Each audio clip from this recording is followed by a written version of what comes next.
Hi friends. ఈరోజు మనము 7th class social నుంచి ఫస్ట్ లెసన్ అయిన the universe and the earth అనే లెసన్కి సంబంధించిన ఇంపార్టెంట్ క్వశ్చన్స్, వాటి యొక్క ఎక్స్ప్లెనేషన్స్ చక్కగా క్లియర్గా తెలుసుకుందాము. సో ఫస్ట్ లెసన్ మనకి the universe and the earth, విశ్వము మరియు భూమి. మనకి దీనికి రిలేటెడ్గా బేసిక్స్ మనకి 6th క్లాస్లోనే నేర్పడం జరిగింది కాబట్టి మనకి చాలా ఈజీగానే ఉంటుంది. సో మనము ఎక్కువగా కష్టపడిన అవసరం లేదు, అలాగే ఎక్కువగా ఏంటో అన్నట్లుగా టెన్షన్ కూడా మనం పెట్టుకోని అవసరం లేదు అనమాట. సో ఫస్ట్ మనము వాట్ ఈజ్ యూనివర్స్, విశ్వం అంటే ఏమిటి, యూనివర్స్ అంటే ఏమిటి అన్నది మనం తెలుసుకుందాము. So the universe is a vast space that contains many unimaginable elements. అంటే యూనివర్స్ అంటే చాలా పెద్దగా ఉంటుంది కదా. సో అయితే ఇందులో చాలా అన్ఇమాజినబుల్ ఎలిమెంట్స్, మనము ఊహించడానికి కూడా సాధ్యం లేనన్ని చాలా ఎలిమెంట్స్ అనేవి అందులో ఇంక్లూడ్ అయి ఉంటాయి అన్నమాట. It includes the sun, planets, the milky way galaxy and all the other galaxies. అంటే యూనివర్స్లో మనకి చాలా గెలాక్సీస్ ఉంటాయి. అలాగే మనం రోజు చూసే సన్ కానీ, అలాగే ప్లానెట్స్కి ఎగ్జాంపుల్గా మనం నివసిస్తున్న భూమిని చెప్తాం కదా, ఎర్త్. ఇలాంటి ప్లానెట్స్ కానీ, మిల్కీ వేస్ కానీ, గెలాక్సీస్ ఇలాంటివి చాలా ఉన్నాయంట. అంటే పెద్ద యూనివర్స్లో బోల్డని గెలాక్సీస్ ఉన్నాయి, సోలార్ సిస్టమ్స్ ఉన్నాయి. ఆ సోలార్ సిస్టంలో కూడా ఒక సోలార్ సిస్టంలో మనము సూర్యుడు కానీ, అలాగే మన భూమి కానీ ఇలాంటివన్నీ ఉన్నాయి అన్నమాట. అంటే మిగతా ఆస్ట్రాయిడ్స్ కానీ, మెటరాయిడ్స్ కానీ ఇలాంటివన్నీ కూడా ఇంక్లూడ్ అయి ఉంటాయి అని. సో ఫైనల్గా the universe is a vast space, చాలా పెద్దగా ఉంటుంది అన్నమాట. Next second question, what is astronomy అంటే ఖగోళము అంటే ఏంటి? The science that studies the universe is called astronomy. Astronomy ఖగోళ శాస్త్రం అంటే ఏంటంటే యూనివర్స్ గురించి చదవడాన్నే మనము ఆస్ట్రానమీ అని చెప్తూ ఉంటాము అని. This is called cosmology in the Russian language and astronomy in the English language. So అయితే ఈ ఆస్ట్రానమీ అనే వర్డ్ని మనం రష్యన్ లాంగ్వేజ్కి సంబంధించిన కాస్మాలజీ అనే వర్డ్ నుంచి తీసుకున్నామంట. అయితే దీని యొక్క మీనింగ్ ఇంగ్లీష్లో ఏంటంటే ఆస్ట్రానమీ అంటే ఖగోళ శాస్త్రము, ఖగోళము అన్నమాట. And next, what is big bang theory? Big bang theory అంటే ఏంటి అంటే మనకి ఈ లెసన్లో పెద్ద గొప్ప ఆస్ట్రానమర్స్ మంచి థియరీస్ ఇచ్చారు కదా. సో దాంట్లో బిగ్ బ్యాంగ్ థియరీ అంటే ఏంటి అని. The big bang theory proposed by the Belgian astronomer Georges Lemaître says that the universe evolved out of a big explosion of an atom, resulting in the formation of stars, galaxies, planets, satellites and celestial bodies. So విశ్వ ఆవిర్భావం గురించి మనకి చాలా theories ఉన్నాయి. అందులో మనకి big bang theory అన్నది ఒకటి. దట్టు ఇది చాలా మంచి గొప్ప అందరూ కూడా ఉపయోగించే నమ్మే బిగ్ థియరీ అనమాట. సో ఈ థియరీని ఎవరు ప్రపోజ్ చేశారంట? సో బెల్జియన్ ఆస్ట్రానమర్, ఆయన పేరు జార్జెస్ లెమెటైర్. సో ఈయన బిగ్ బ్యాంగ్ థియరీని ప్రపోజ్ చేసిన వ్యక్తి. సో మరి ఈయన విశ్వం గురించి, దాని యొక్క ఆవిర్భావం గురించి ఏం చెప్పారంట? Universe evolved out of a big explosion of an atom. అంటే ఒక చిన్నగా ఉందంట ఫస్ట్లో మనకి విశ్వం అన్నది. అయితే ఇది బాగా ఎట్లా అంట ఎక్స్ప్లోజన్ అయిపోయి ఒక పెద్ద బాంబులాగా పేలిపోయి, అయితే అలా ఏమేమి స్కాటర్ అయ్యంట మనకు కానీ ఒక చిన్న రాయి మొక్క కానీ కింద వేస్తే చిన్న మొక్కలుగా ఎలా అయితే స్ప్రెడ్ అవుతుందో అలా ఎక్స్ప్లోజన్ అయిపోయి అది పేలిపోయి పగిలిపోయి అన్నట్టుగా ఎలా ఫామ్ అయిందంట? స్టార్స్గా, గెలాక్సీస్గా, ప్లానెట్స్గా, శాటిలైట్స్గా అండ్ సెలెస్టియల్ బాడీస్గా ఫామ్ అయిపోయింది అని చెప్పేసి ఈయన చెప్పారనమాట. So what is solar system? మరి ఈ సౌర వ్యవస్థ అంటే ఏంటి, సోలార్ సిస్టమ్ అంటే ఏంటి? The sun and the 8 planets together are known as the solar system. ఒక సోలార్ సిస్టంలో ఏముంటాయి అంటే మనకి సన్, అలాగే 8 ప్లానెట్స్. మనం చెప్పుకునే 6th క్లాస్ నుంచి కూడా 8 ప్లానెట్స్ అని మనం చదువుంటాం కదా. 9 ప్లానెట్స్ కాదు, 8 ప్లానెట్స్. ఎందుకంటే ఒక ప్లానెట్ని 2006లో అది దాని యొక్క గ్రహ హోదా నుంచి తొలగించి మరుగుజ్జు గ్రహంగా పెట్టడం జరిగింది అనమాట. దాని సైజులో తక్కువగా ఉందని. సో ప్రెజెంట్ మనకి సోలార్ సిస్టంలో ఏమేమి ఉన్నాయి? సన్ ఉన్నారు, 8 ప్లానెట్స్, 8 గ్రహాలు కూడా ఉన్నాయి అన్నమాట. వీటన్నిటినీ కలిపి మనం సోలార్ సిస్టమ్ అంటాం. Next, what is an environment? So మరి ఈ ఎన్విరాన్మెంట్ అంటే ఏంటి? An environment is a natural system that works with all living and non-living things, including plants, animals, and microorganisms in an area. So environment అంటే ఏంటి? మన చుట్టుపక్కల ఉన్న ఈ వాతావరణంలో, ఈ పరిసరాలలో ఏమేమి ఉంటాయంట? లివింగ్ థింగ్స్ ఉంటాయి, నాన్ లివింగ్ థింగ్స్ ఉంటాయి. అంటే జీవంతో ఉన్నవి ఉంటాయి, జీవం లేనివి, ప్రాణం లేనివి కూడా ఉంటాయి. అలాగే జీవం ఉన్నవి అంటే ప్లాంట్స్, యానిమల్స్, మైక్రో ఆర్గానిజమ్స్, చిన్నవి ఉంటాయి కదా అవి. అలాగే మనము కూడా లివింగ్ థింగ్స్లోనికే వస్తూ ఉంటాం. నాన్ లివింగ్ థింగ్స్ అంటే స్టోన్స్ ఇలా ఉంటాయి కదా, ప్రాణం లేనివి, ఎయిర్, వాటర్, ఇలాంటివన్నీ కూడా నాన్ లివింగ్ థింగ్స్ అనమాట. సో ప్రాణం ఉన్నవి, ప్రాణం లేనివి అన్నీ కూడా ఉన్నాయి అన్నమాట. It is a combination of both the natural and man made components. అంతేకాకుండా ఈ వాతావరణంలో అంటే న్యాచురల్గా వాటంతటా అవి వచ్చినవి ఉన్నాయి, అలాగే మనము తయారు చేసిన కాంపోనెంట్స్ కూడా ఉన్నాయి అన్నమాట. అంటే లైక్ రోడ్స్, హౌసెస్ ఇలాంటివి ఉంటాయి కదా, మ్యాన్ మేడ్వి, అలాంటివి కూడా ఉన్నాయి. వీటన్నిటిని కలిపి మనము ఎన్విరాన్మెంట్గా ట్రీట్ చేస్తూ ఉంటాము అని. Next, what are the components of the environment? So మరి ఈ కాంపోనెంట్స్ ఏంటి ఎన్విరాన్మెంట్కి సంబంధించి అంటే? The components of the environment can be classified into 3 categories as natural, human and human made components. అంటే ఎన్విరాన్మెంట్లో ఉన్న కాంపోనెంట్స్ని ఎన్నిట్లుగా క్లాసిఫై చేశారంట? 3 categoriesగా క్లాసిఫై చేశారంట. అవి ఒకటి న్యాచురల్ అంటే ఏంటి? సహజ సిద్ధంగా మనకి వచ్చినవి. అండ్ నెక్స్ట్ వన్ హ్యూమన్ అంటే మనము. అండ్ మ్యాన్ మేడ్ కాంపోనెంట్స్ అంటే మనము తయారు చేసినవి ఏవైతే ఉన్నాయో మన స్కిల్స్ని ఉపయోగించి అవి కూడా ఉన్నాయి అన్నమాట. And next, what are the natural realms of the earth? So మరి ఈ భూమి ఉంది కదా మనకి, ఈ భూమి మొత్తాన్ని కూడా మరి ఎన్ని ఆవరణాలుగా విభజించారు అని.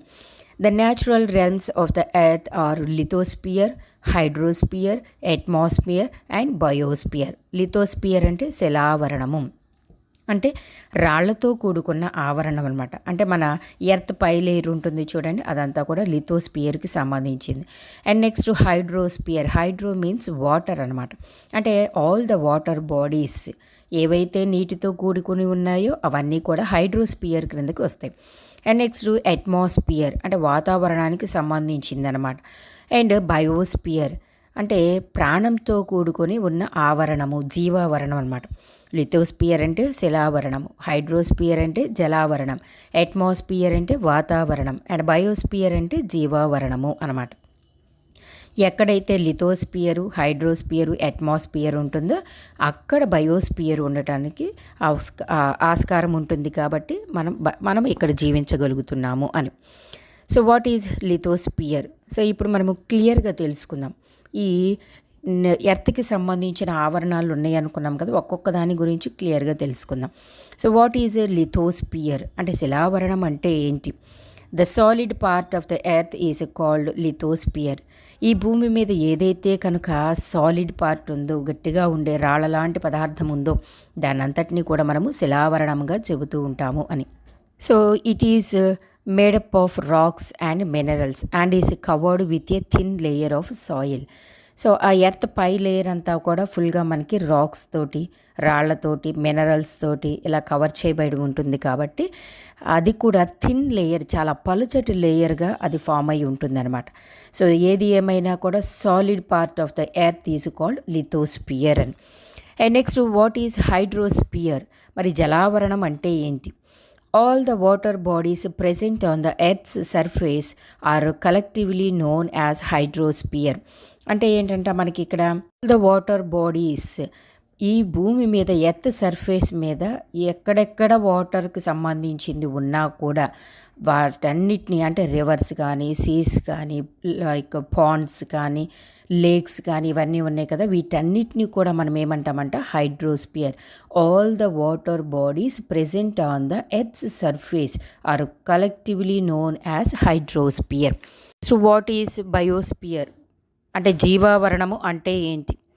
Biosphere is an environment where animals, microorganisms, humans and plants live together. అంటే ఎక్కడైతే కనుక యానిమల్స్, జంతువులు, మైక్రో ఆర్గానిజమ్స్, అలాగే హ్యూమన్స్ అంటే మనము, అలాగే ప్లాంట్స్ అందరం కలిసికట్టుగా ఎక్కడైతే జీవిస్తూ ఉంటామో దానిని మనము జీవావరణము అని పిలుస్తూ ఉంటాము అని. It is a zone of the earth where land, water and air interact with each other. అంటే ఏంటి, ఎక్కడంటే ఎర్త్ ఉంటుంది, అంటే ల్యాండ్ ఉంటుంది, వాటర్ ఉంటుంది, అలాగే ఎయిర్ కూడా ఉంటుంది. ఎక్కడైతే ఈ మూడు కలిసికట్టుగా ఉంటాయో అక్కడ బయోస్పియర్ అన్నది సాధ్యమవుతుంది అని. And next what is atmosphere అంటే వాతావరణము అంటే ఏంటి?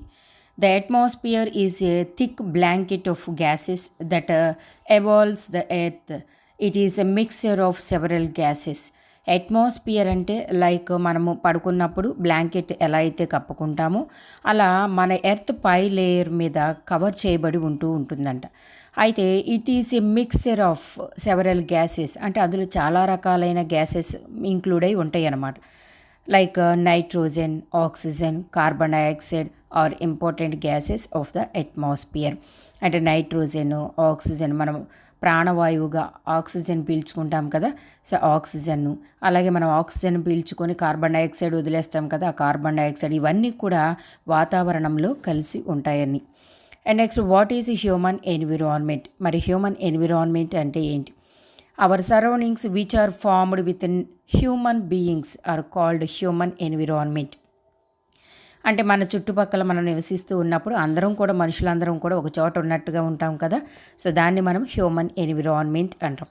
It consists of individual, family, community, religious, educational, economic, political situations etcetera. So individual ఒంటరిగా కూడా జీవిస్తూ ఉంటారు, అలాగే ఫ్యామిలీ అంటే ఒక కుటుంబంగా ఉంటారు, కమ్యూనిటీగా ఉంటారు, అలాగే రిలీజియస్గా, ఎడ్యుకేషనల్, ఎకనామిక్, పొలిటికల్ సిచ్యువేషన్స్ ఇలా ఎక్కడైతే కూడా మనకి మనుషులందరూ కలిసికట్టుగా కనిపిస్తూ ఉంటారో దానిని మనం హ్యూమన్ ఎన్విరాన్మెంట్గా పిలుస్తూ ఉంటాము అని. And next what is pollution. మరి పొల్యూషన్ అంటే ఏంటి? పొల్యూషన్ అంటే మనము కాలుష్యము అంటాం కదా, సో కాలుష్యం అంటే ఏంటి? Addition of various impurities to the environment is pollution. అంటే ఈ వాతావరణాన్ని కలుషితం చేసే దానిని మనము కాలుష్యము అని పిలుస్తూ ఉంటాము అని. It is an undesirable change in chemical, physical and biological characteristics of air, water and soil. So అయితే ఇక్కడ వాతావరణం ఎలా కలుషితం అవుతూ ఉంటుందంట? కెమికల్ యూసేజ్ చేయటం వల్ల, physical and biological characteristics of air ఇదిలోను, అలాగే వాటర్ని మనం కలుషితం చేయటం వల్ల, సాయిల్ కలుషితం అవడం వల్ల ఇవన్నీ కూడా మనకి పొల్యూషన్గా మనం చెబుతూ ఉంటాము అని. And next what is a disaster అంటే విపత్తు అంటే ఏంటి? Disaster is a serious destruction that occurs in the short or long term. అంటే ఏంటంటే disaster is a serious disruption అంటే అది చాలా మనం సీరియస్గా తీసుకోవాల్సిన ఇష్యూ అనమాట. ఎందుకని అంటే అది షార్ట్ టైం కావచ్చు, లాంగ్ టర్మ్లో కావచ్చును, causes extensive human, physical, economic are environmental damage. అంటే చాలా విపత్తు, చాలా నష్టానికి కారణమవుతూ ఉంటుంది కాబట్టి దానిని మనము విపత్తుగా చెబుతూ ఉంటాము అని. అది తక్కువ టైంలో కావచ్చును, లేదంటే లాంగ్ టర్మ్లో కావచ్చును, దాని వలన నష్టం అనేది జరుగుతుంది కాబట్టి అని. అలాగే that exceeds the ability of the affected community to use its own resources. అంతేకాకుండా దాని యొక్క ఎఫెక్ట్ అన్నది తిరిగి మళ్ళీ దాన్ని ఉపయోగించుకోవాలి అంటే కనుక మనకి చాలా కష్టంగా ఉంటుందన్నమాట. అంటే ఈ విపత్తు కారణంగా అటు ఆస్తి నష్టము, ఇటు ప్రాణ నష్టము కూడా జరుగుతుంది అన్నమాట. And next what is a natural disaster. మరి ప్రకృతి విపత్తు అంటే ఏంటంటే న్యాచురల్గా మనకి అప్పుడప్పుడు విపత్తులు అన్న వస్తూ ఉంటాయి కదా, సో దానిని అడుగుతున్నారు. A natural disaster is a natural process or phenomenon that may cause that may cause loss of life, injury, or other health impacts, property damage, loss of livelihoods and services, social and economic destruction, or environmental damage. So natural disaster అంటే ఏంటి అంటే కొన్నిసార్లు మనకి ఎక్కువగా వర్షం పడ్డప్పుడు వరదలు వస్తాయి. అలాగే కొన్నిసార్లు కొండ చర్యలు విరిగిపడి చాలామంది చనిపోయారు, లేదు రోడ్లు అన్నవి డ్యామేజ్ అయ్యాయని మనం వింటూనే ఉంటాం న్యూస్ పేపర్లో కానీ న్యూస్లో కానీ. సో అవన్నీ కూడా మనకి న్యాచురల్ డిజాస్టర్ క్రిందకు వస్తాయి అన్నమాట. ఆ natural disaster is a natural process, అంటే మనం దానికి కారణం అవ్వం, ప్రకృతే దానికి కారణమవుతుంది అన్నమాట. సో దానిని మనము న్యాచురల్ డిజాస్టర్గా చెబుతూ ఉంటాం. మరి ఈ న్యాచురల్ డిజాస్టర్ వల్ల ఏం జరుగుతుందంట? లాస్ ఆఫ్ లైఫ్, చాలామంది చనిపోతారంట. ఇంజూరీ, చాలామందికి గాయాలు కూడా అవుతాయి. ఆర్ అదర్ హెల్త్ ఇంపాక్ట్స్, అలాగే ప్రాపర్టీ డ్యామేజ్, మన ప్రాపర్టీ కూడా, ఆస్తి కూడా నష్టమవుతూ ఉంటుంది.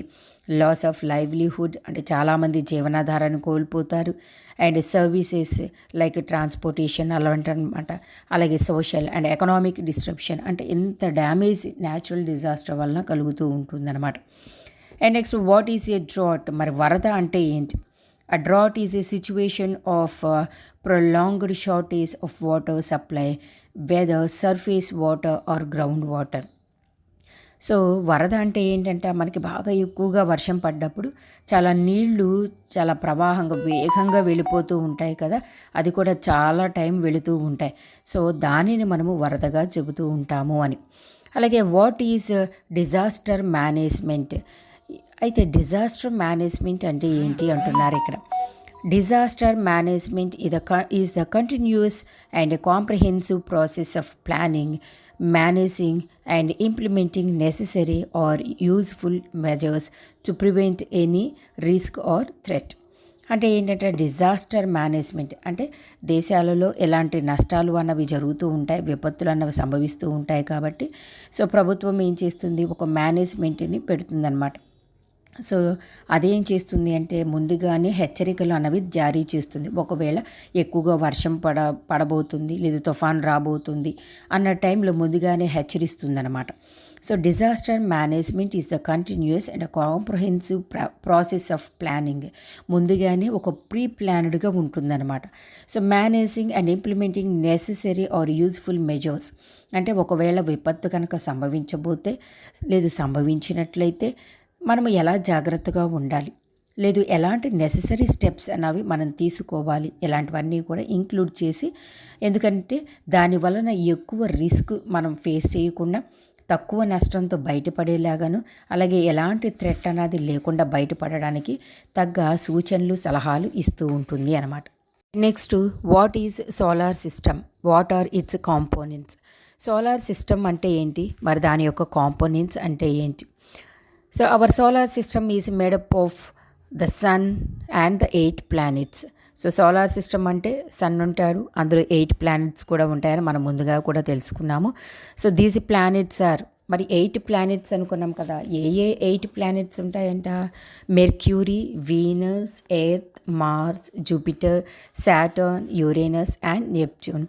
సో ఈ 8 ప్లానెట్స్ కూడా ఇందులో మనకి చక్కగా ఇంక్లూడ్ అయి ఉంటాయని. అలాగే ఈ 8 ప్లానెట్స్ని మనము ఈజీగా నేర్చుకోవాలి అంటే కనుక ఒక చిన్న సెంటెన్స్ ఉంటుంది, my very educated mother just served us noodles. So అంటే చక్కగా స్టార్టింగ్ లెటర్ని గుర్తుపెట్టుకున్నట్లయితే ఈ సెంటెన్స్లో ఆ 8 ప్లానెట్స్ కూడా మనం ఆర్డర్లో నేర్చుకోవచ్చు అన్నమాట. And next, the solar system also has satellites. ఏమేమి ఉంటాయంటే ఇంకా ఈ సన్ను అలాగే 8 ప్లానెట్సే కాకుండా అందులో శాటిలైట్స్ ఉంటాయంట, కామెట్స్ ఉంటాయి, ఆస్ట్రాయిడ్స్ ఉంటాయి, మెటరాయిడ్స్ కూడా ఉంటాయి అన్నమాట. ఇవన్నిటినీ కూడా కలగలిపి మనం సోలార్ సిస్టమ్గా చెబుతూ ఉంటాం, ఎందుకంటే సోలార్ సిస్టంలో ఇవన్నీ కూడా భాగాలన్నమాట. Next, scientists estimated that our solar system was formed about 4.6 billion years ago. So మన ఆస్ట్రానమర్స్ ఎవరైతే సైంటిస్టులు ఎవరైతే ఉన్నారో ఈ సైంటిస్టులు ఏం చెప్తారంట, మన ఈ సోలార్ సిస్టమ్ ఏర్పడి 4.6 బిలియన్ ఇయర్స్ అయ్యింది అని చెప్తారంట. And next, right about the earth. మరి మనం నివసిస్తున్న ఎర్త్ గురించి తెలుసుకోకపోతే ఎలా కదా. సో ఎర్త్ అంటే ఏంటి?